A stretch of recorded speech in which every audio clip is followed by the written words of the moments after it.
প্রতিদিন রাতে মেয়েটা একটা চিঠি লিখত, কিন্তু সেই চিঠিগুলো কখনো কাউকে পাঠাতো না। মেহেরিন ছোটবেলা থেকে খুব শান্ত স্বভাবের একটা মেয়ে ছিল। একদিন তাদের এলাকায় নতুন ভাড়াটিয়া হয়ে এলো রাফি। প্রথমে পরিচয়, তারপর বন্ধুত্ব, তারপর ভালোবাসা।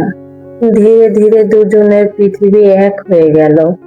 রাফি বলতো, যদি কোনোদিন তোমাকে হারাই তাহলে আমার জীবন আর কোনো রং থাকবে না। মেহরিন হাসতো, কারণ সে বিশ্বাস করত এই মানুষটা কোনোদিন তাকে ছেড়ে যাবে না। কিন্তু জীবন সবসময় মানুষের পরিকল্পনা মেনে চলে না। হঠাৎ একদিন রাফির বাবার চাকরি বদলি হলো। তাদের পরিবারকে অন্য শহরে চলে যেতে হবে। বিদায়ের দিন রাফি মেহরিনের হাতে একটা ডায়েরি দিয়ে বলেছিল, যেদিন খুব কষ্ট হবে আমার জন্য এখানে লিখবি।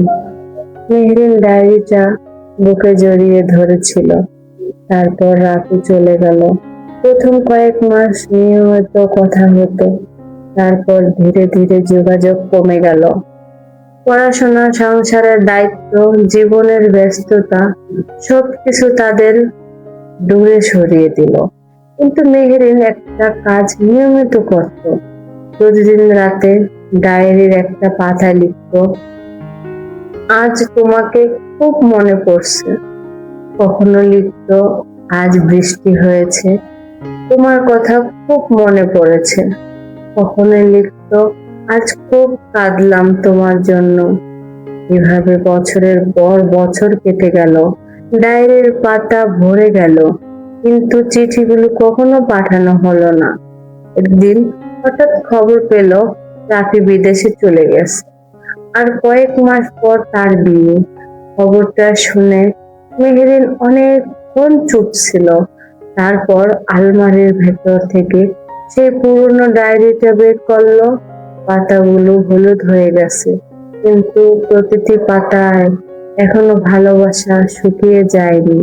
সারা রাত বসে বসে সে ডায়েরিটা পড়লো, হাসলো, কাঁদলো, আবার হাসলো। ভোরবেলা ডায়েরির শেষ পাতায় লিখলো, আমি তোমাকে কখনো পাইনি, তবুও তোমাকে হারানোর কষ্ট আজও রয়ে গেছে। তারপর ডায়েরিটা বন্ধ করে রাখলো। বহু বছর পর মেহেরিনের মেয়ে একদিন সেই ডায়েরিটা খুঁজে পেল।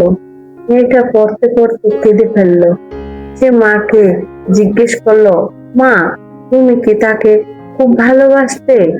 মেহেরিন জানালার বাইরে তাকিয়ে হেসে বলল, কিছু মানুষকে জীবনে পাওয়ার জন্য না, মনে রাখার জন্য পাঠানো হয়।